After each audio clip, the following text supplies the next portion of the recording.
you all had a good weekend, Toffees. Not often we get one like that, is it, Matt? No, it's not, mate. And I want you to talk me through how it all felt for you and what you did and stuff like that, because we haven't spoke, have we, really, since Saturday night. All the WhatsApp groups at the moment are just a blur of just messages of people sending photos from the game, replays of the goals, mad videos. So how do you feel after it all, mate? Yeah, the last 36 hours has been a bit of a blur. I found myself going out to the shop about 9 o'clock last night for another bottle of wine. just have to sort of extend the celebrations. It's not big or clever, but it was just the feel good factor from that win. I think in the way we won it as well, because I know there's been a bit of cry arsing over the penalty, which it's a penalty all day, to be honest. But even if we didn't have that penalty, I know they could have had a late rally at the end, and that killed them off effectively. But we showed nothing really in that game to suggest that they deserved anything out of it. And I think it was the manner of the win that there was really no comeback from anyone, because we fully deserved it. We didn't go there and get a scruffy win, like I said on What's the Score. I said I'd quite like to see an early goal and we just get a dead scruffy win and do the Reds in. It looked like it might be like that, but we dominated really from start to, well, in terms of Ancelotti's game plan, we dominated the game, because I think everything he planned to happen happened, didn't it? Just look at the team selection, the poker face bit, which I actually loved that clip of Klopp with the Allen and Calvert-Lewin all starting. Just everything played out perfectly, which it just never happens. Yeah, I think that's so right, because you'd think that he when he set that team up, I think his ideal situation in the game from an attacking point of view is Rodriguez getting the ball in space in front of their back four and Richarlison running behind, and that happened, didn't it, within a few minutes. And I think the other thing he probably would have accounted for is that when he put Calvert-Lewin on after an hour, he wanted us to be a bit more of a threat on the counter-attack, have a bit more of an outlet at the top end of the pitch. And I know there were loads of heroes on Saturday, which I'm sure we're going to speak about, but I thought Don was amazing when he came on. Yeah.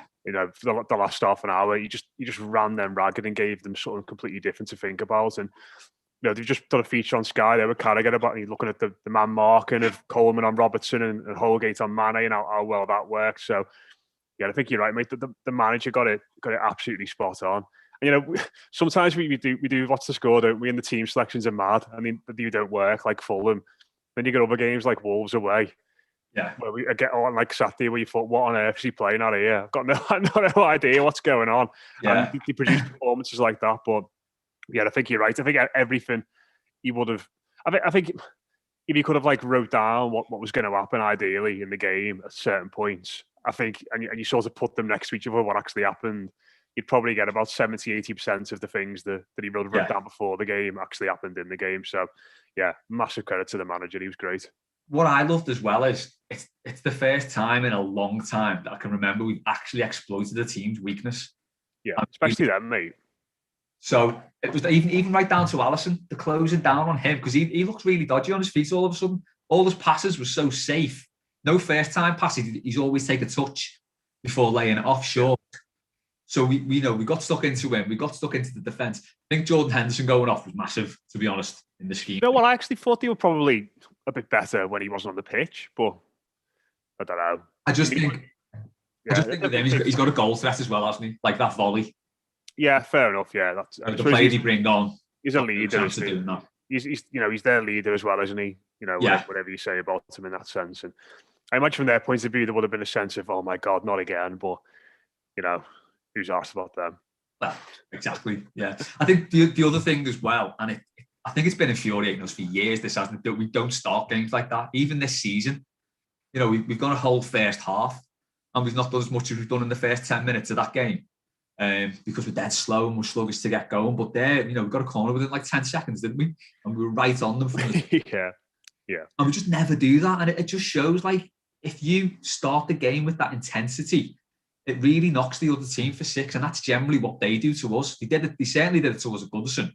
We were on the ropes for 20 minutes there. It was the other way around at Anfield. And, it's just good to see that we had the belief to do that, because we've not had it all season, really, have we? Since the start of the season, we've not started the game like that. No, but I think it was a combination of us doing well, them being terrible, and the wins just being mental. And I've done a piece actually. It's going to go up on the site a bit later on, and it's about Richarlison and James, and having game changes in the squad. And I think that those first like 3 minutes, I've sort of gone back and watched them, and there's just so much madness. Like, we knocked the ball from the kickoff, as you say.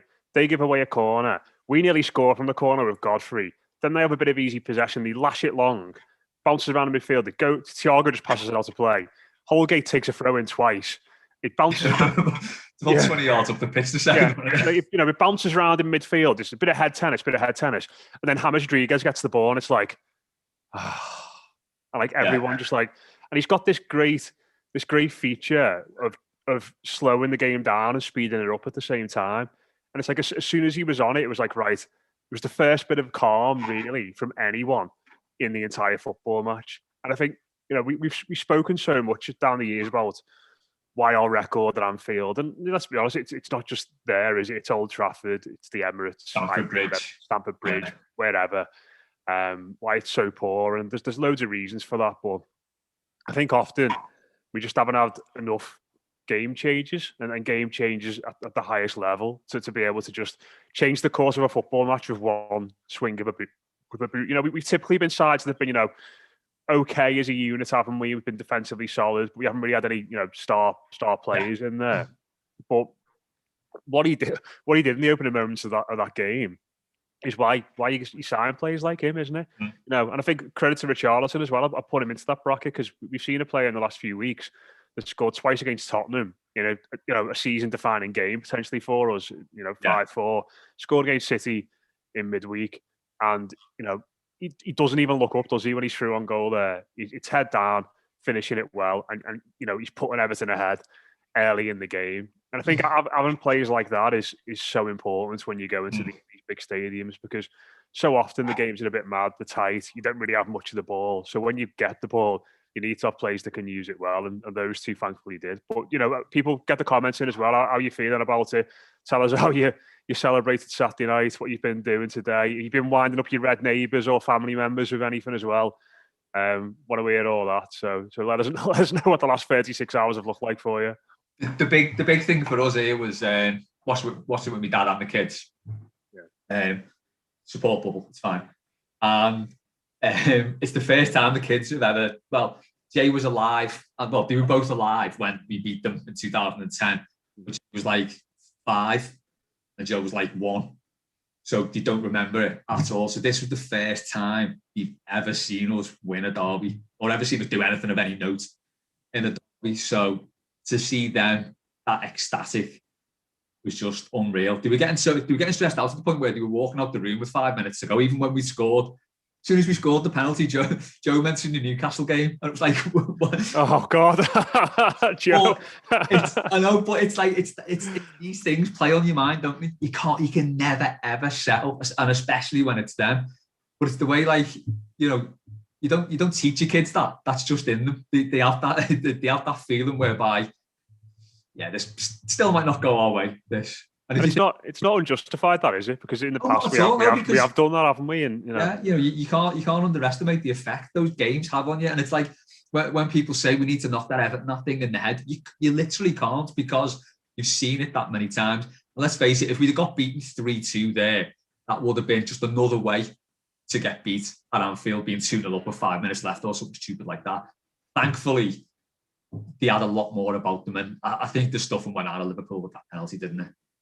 Yeah, and again, like, I was watching some of the highlights, like the extended highlights, because obviously we're going to be talking about this game a lot this week, and why the hell not?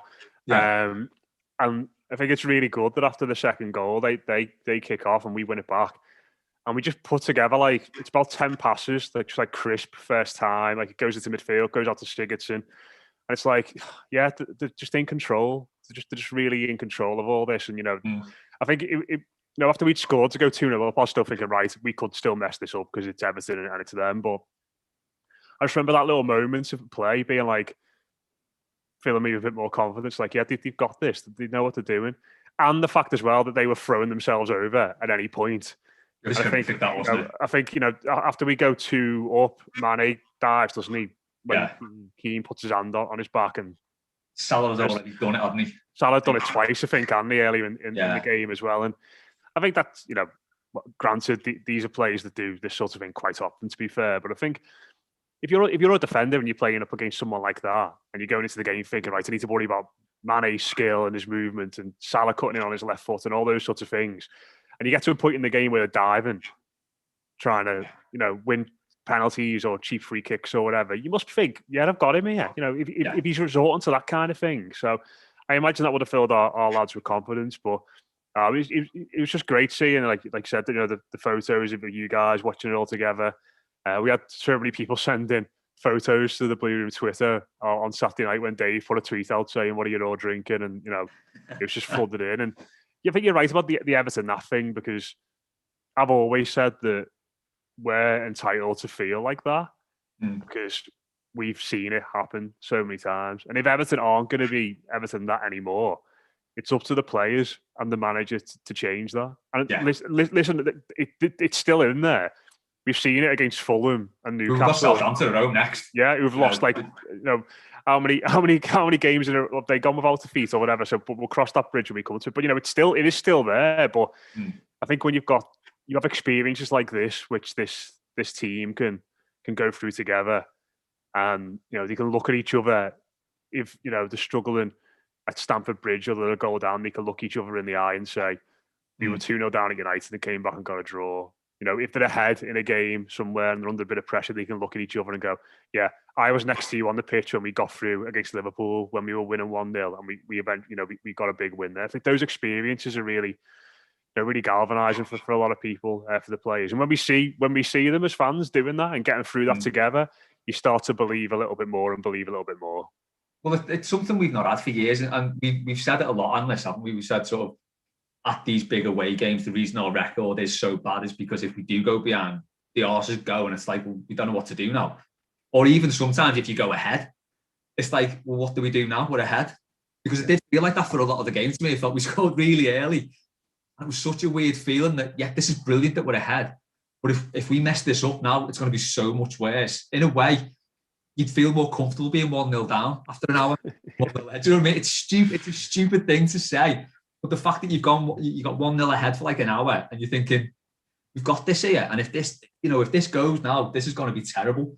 It's just a really weird way of thinking about things now, because I think this team, for the Fulham defeats, for the Newcastle defeats, they've pulled United out the bag. We've beaten the Reds away. We've overcome that, getting pulled back 3 times against Tottenham to win. In a game where you'd expect us to lose, if Tottenham come back 3 times against us, especially because being 3-1 up, you kind of think, well, obviously the next goal is going to be Tottenham. And as Jack said, it was a plucky defeat kind of thing. So we're slowly overcoming that. It's going to take a bit longer. Oh, it's so deep rooted, isn't it? It's it's not good. Ancelotti's only been here, just over a year, hasn't he? Let's be honest. That was obviously his first time at Anfield in the Premier League, but that was his first proper go. Yeah, as Everton manager at Anfield, because I think when we went there and lost in the cup, that was his 3rd game in charge overall. It's about that, yeah. So going to December, it was January, wasn't it? Early January. So he's had 4 derbies. He's drawn 2. The first one after lockdown in a game where we had the midfield that day and the injuries we had was horrendous, and we managed to get a 0-0. We had the 2-2, which maybe were a bit lucky in that day, admittedly, although we played some good stuff at times. And we've had this one today. So I think he's just so good at setting a team up for these big matches, isn't he? I think that's what we're learning. Maybe he doesn't get the plan quite right when the onus is on us and we've got to attack and break teams down. Maybe that might change with what is close to being a fully fit squad now. We can get an 11 on the pitch that was like what we saw earlier in the season. But I think when he really thinks about a lineup and really thinks about a tactical plan on how to stop an opposition team, more often than not, he tends to get it right, doesn't he? Yeah, and you think the big thing at Anfield was the fact that not a single player let him down there. I think I said on the weekly, the big worry is that Jordan Pickford plays in goal and the whole thing gets to him. He was absolutely, that's probably the best I've ever seen him play for us. He was on it with absolutely everything. That save from Jordan Henderson, you can't overestimate how good a save and how important at that point in the game that was. Well, I was listening to something this morning, mate, and someone said on it, I would dig them out because I do really like him as a journalist. That he didn't make any saves that that were particularly special, and all the saves were pretty much standard ones. I was thinking that one in the first half. It was hardly Tim Howard against Belgium, was it? Oh my word, yeah. But that one in the first half is ridiculously good. Oh, so, do you know what? If you watch clips of Southall and he pulls that off, you're thinking that's a hell of a save. And I'm not comparing him to Southall because no one will ever compare to Southall. But that save alone, it's such a good volley. It's right in the corner. It's low down, and he tips it behind him. It's basically behind him when he tips it. It's kind of similar to what Southall did against Chef Wed, where Imre Varadi gets a little touch on it. I think I know what you mean. I've never seen it. It's basically in the back of the net. Varadi's running off, celebrating, and he just tips it round the post. But it was that good a save. And at that point in the game, if their captain scores an absolute worldie like that, suddenly then we're like, all right, here we go. This is how it goes now. And it just, I think that definitely give them a lift to think, what we could do this year. And he carried it on. The save against Salah was brilliant. His handling was good all night. He punched at the right time. He did everything absolutely spot on. And you just want him to kick on with that now, don't you? Yeah, I think, on that save as well, though, on the first half, you go back and watch the highlights of it, which I'm sure everyone will do again. Coleman properly celebrates it. It's like a double fist pump, and Holgate goes over to him. So, they'll know how important a game it was for him, and all the stuff he's gone through, and they'll have seen him working hard in training, and they know what he's like. And I don't think by any means we can sit on Saturday night we'll give him a 10-year contract, but I don't think we can sit here right now and say that all is forgiven, and be naive enough to say that Everton won't be looking at a new goalkeeper in the summer, because they might have to be.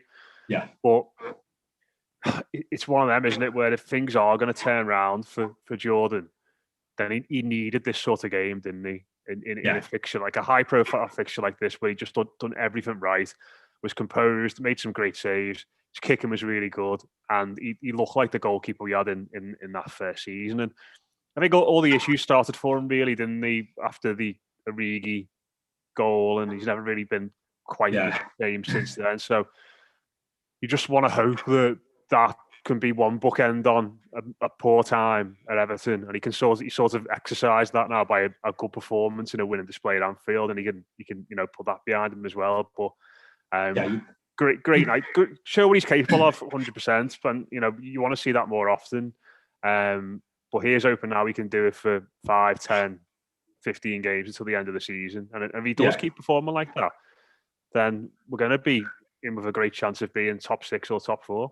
Yeah, and you can't underestimate the vote of confidence that'll give him that Ancelotti's gone with him, because it would have been the easiest thing in the world, and the most understandable thing in the world, to just not play him in that game, especially as they wheeled out Van Dijk for his first game back at Anfield in a long time, sat in the stands growling there. That was obviously set up, wasn't it, for the big revenge that never came. So they were desperate for Liverpool to score, weren't they? For it to cut to Van Dijk celebrating or something like that. It was the way Henderson went down injured, which they got a free kick for, weirdly, and it cut straight to Van Dijk on the telly, as if there was any sort of correlation between him doing his hamstring and there's another player that's injured for them. It was just, the way it was set up was just pretty abysmal, wasn't it? I wonder if he'll be at any other games this season. Probably not. I soon, probably. Oh, God, yeah. It was just, I remember at the start of the game when I saw that and just feeling like, oh, it's Carragher on commentary. They're going to be cutting away to him in the stands whenever they score. This has got the potential to be a horrific afternoon, but obviously all turned out well. We've got some comments in. Mark Ellis is saying, great hat, Les. Thanks. I thought to get the men in hats back. Absolutely, yeah. Well, people were not happy about the lack of Daves on the post-match reaction. Never mind winning at Anfield. Everyone was fuming there was no hat. Will Roberts said, great day. I couldn't wait to get into work today. Usually hate Mondays. I was pissed Saturday night. Had a great night. Laura, who I imagine nearly had a heart attack when Seamus Coleman had the header at the Cop end. How unlucky was that? Laura's Seamus' biggest fan, for those of you who don't know. Said, I watched with my mum and dad. Dad a Cop, like Mum Blue. and Mum ran round the living room shouting "Cop out to cop shite." It was a wonderful sight. And Rob Vera, who of course did a big swim in the snow on Saturday. Hats off to Rob for that. Yeah, I don't know if he's put the video on Twitter or not yet, but I have seen it. I can't confirm he's done it. We need to get him to put it up. Saying no point trying to draw too many long-term conclusions from this. Best just to end. Enjoyed this game for what it is and what it means to end breaking a dumb streak. It goes doubly for Jordan Pickford. I don't know. I think there will be some long-term benefits from this, and certainly in terms of derby matches, because it's just going to be nice, isn't it? Next time we play them at Anfield, to not have to sit there and go, "Oh, it's 23 years since we last beat them," and beat, as much as we said that the Everton that thing is not our fault, it's the fault of the players. Whenever we do these previews for these games, we're all very down in the dumps, aren't we? When really, it should be a game we're looking forward to. Yeah, well, it is the old cliche is one of the first fixes you look for, but it is because you want to. But yeah, I mean, I suppose the stat now falls on them, doesn't it? At Goodison, because they've not won there in 5 years now, won't it? Was the Mane game the last time they won? And that's the only one. That's one win in 10 years. So that was 2016. Yeah. So since it's mad, that isn't it? They've won once at Goodison. God, will Liverpool ever win a derby again? That's what I'm asking. I don't think they will. I think we've got this sorted now. Yeah, well, I mean, just thinking about the long-term implications of this, and it's easy to get ahead of yourself, but why not? You kind of think they can look at each other now and think, right, we've beat the champions there. City are the best team in the division. There's absolutely no doubt about that. But we've beat the champions there. That's got to count for something. If you can do it against them, it gives me a lot more heart for this cup game against City. Because in a one-off occasion, City comprehensively, in the end, it was a routine win against us, wasn't it? But you think if we can take what we did at Anfield, take anything we've learned from that league game, take that into the cup game, and anything can happen. It gets you thinking again, doesn't it? If we lose that at Anfield, we're suddenly looking at that cup game thinking, oh, for God's sake, we're going to get battered there. And then you're looking at Southampton thinking, oh, they're on a terrible run, so what's to say we're going to do anything about them? Suddenly we're finishing 9th again in our heads, and it's all doom and gloom. But now again, you level points with Liverpool going into March, the next game. It's like that's good. That's the Champions League places that's on. Basically, it's in our hands effectively. Because it basically, what is it? Beat Villa, go fourth, isn't it? That's the new thing now. Well, West Ham are still up there. I need to worry about them maybe as well. Can you imagine? No, I know, yeah. That's what's going to do us, isn't it? I know. We've got to do top four. You're right about the cup, isn't it? I think Mike was spot on before we played Tottenham, and he said that whatever happens in this Tottenham game, Everton's season's not over. And so often we've got to cut matches much earlier than this, usually in the season, haven't we? And we've got to a point where it's like, we've got to win this game, otherwise, the 10th going into February, and it's going to be it, and we're not going to win trophies again.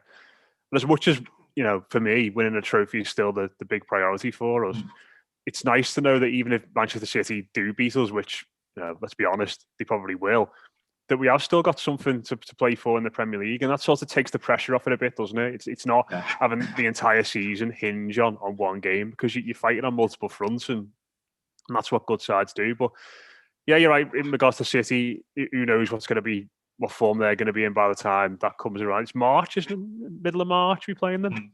Yeah, I think so. And they have Champions League games. They, might have picked up another couple of injuries. They might have lost a couple of games by then, just taking the eye off the ball because they're so far ahead. Who knows? And hopefully by that point we'll have Alan and Don fully back in the side and fully fit as well. So we'll be stronger than we were when we played them last time. So we'll have to wait and see. Well, just on that, given the performance Tom Davies put in, he was absolutely outstanding. That pass to set Richarlison off for the second goal was unbelievable, because he could have just hoofed that. I was screaming at him as the ball was on. I was like, what are you doing? Just get... Oh. And then I see Richarlison was in, yeah. It was an absolute slide. I mean, the turn off Richarlison was unreal as well. But that was an absolute slide rule pass that he really had no right playing, considering the time it was in the game and where the ball was on the edge of our box. But that's the thing, isn't it? He's always had that, and I think that's why he gives away possession a lot. Or, when people say, we gave the ball away so many times in this game, which he's been guilty of for the past few seasons a lot. I think it's because he doesn't look for the obvious pass. Like you could have Morgan Schneiderlin with like a 90% pass completion rate or something, but he'd be popping off little passes to the centre halves and legging it. Tom Davies always does try and look up and get the forward pass away. Now he's got options of players running forward and making good runs like Richarlison was. They're going to come off more often than not. And it's just his complete performance there was just brilliant. So you kind of think if he can sort of make that pivotal 6 position his own now, give Allen and Decore a bit more license to run on, that looks a really good midfield. With Sigurdsson and Gomez sort of in reserve, because I thought Sigurdsson came on and did really well. He did that sort of job that he was doing earlier in the season, where he was coming on for last 20, keeping it simple, settling it down. There wasn't too much pressure on him to go looking for the ball. He just kept it all simple. Obviously, started the penalty, which was a really good penalty as well. And you kind of think, well, that midfield now, there's a lot of options in there, and it looks really good. Yeah, I think what that three potentially does of Davis, Decore, and Allan, it is. It's on the defensive side, isn't it? There's not like a ball player in there. You'd say a creative player. Yeah. But I think what that would probably like to do is get away with playing James in the front three, maybe on the right hand side, or playing in front of that three with Dom and Richarlison playing the split strikers or something like that. Because you've got so much legs and so much defensive tenacity in that midfield that you can probably get away with it a bit more. Yeah, I think so. I think sort of playing that 4-3-1-2. I think that would be my preferred choice, because you've got James just got the freedom of the pitch to do whatever he wants. I think these last few games have proven that Richarlison's definitely a striker. He thrives up front, doesn't he? You look at again and that was another big key thing in the match. I think Mosey said it on the post match. Normally there, Richarlison comes off, Calvert-Lewin comes on, but we didn't do that. We saw, right, these have got a weakness here, we might as well go for it. And the two of them played up front.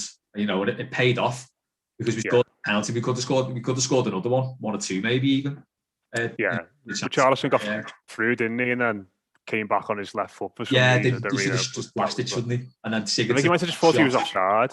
Yeah, it was a great. That Sigurdsson shot at the end. If that had gone in, oh my god! Imagine, because I haven't even seen a replay of that. It didn't even show. It's hard to tell how close it was, but it looked like it just. It did look. Yeah, because you only see it from the one angle, don't you?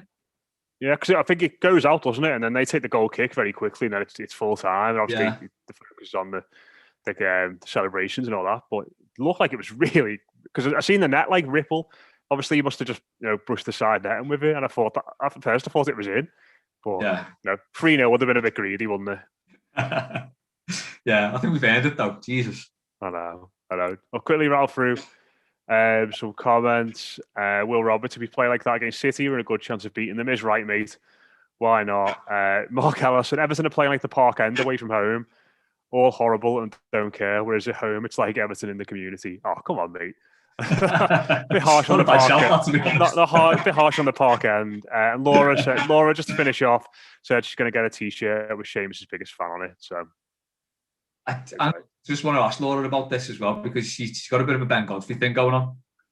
I know. She's going to have to pick. Yeah, she's going to have to. Well, yeah. I'm surprised she's already not got a T-shirt with Coleman's biggest fan on it, to be honest. So.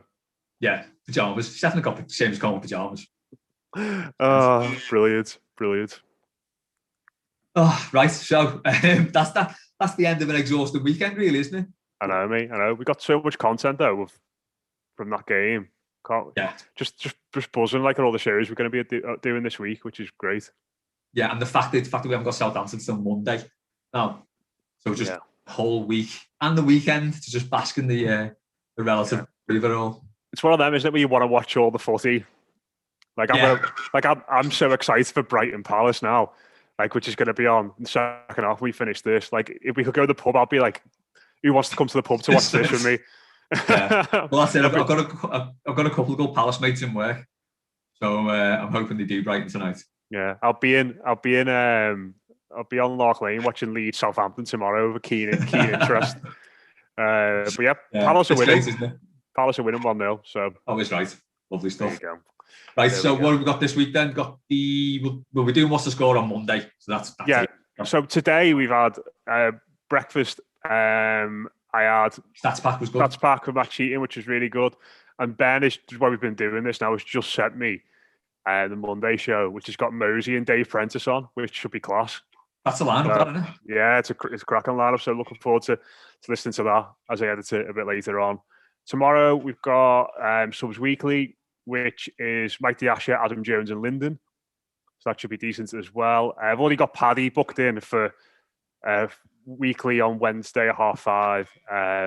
I asked him to come on yesterday. He was a little bit tired and grumpy, as he tends to be after an Everton weekend because he's been up. Although, in all seriousness, go and read his and Greg's piece about the 24 hours on the derby because it's great. It's absolutely brilliant. Definitely the best bit of Everton journalism I've read this season, if not for a few years. So go and check that out if you haven't already. But he'll be here with his grumpy face on Wednesday night at 5:30. Good to see Bad News Boylan back. I'm on Kickabout with Rob and Hannah this week as well. That'll be class. Yeah, and I'll be back on Mailbag. By the way, Mailbag from last week's gone up on YouTube, so go and watch that if you want to. I'm also Rob's messaging me about the video of him in the snow. Yeah. What I'll do is I'll put the audio of it on the weekly at the start and put the video on the start of the video. So people who listen to the weekly or only the weekly will be greeted by Rob's sultry tones lying down in the snow after the Merseyside derby win to start things off. That's it. What a start to the show. Exactly, yeah, exactly. Hopefully not many people turn off. Sorry, Rob. No chance. Everyone wants more of that content. Absolutely. Thanks for watching, everyone. Don't forget to subscribe and watch all the other videos and stuff like that. Enjoy the rest of this week because it's going to be brilliant because what's going to stop it? We'll see you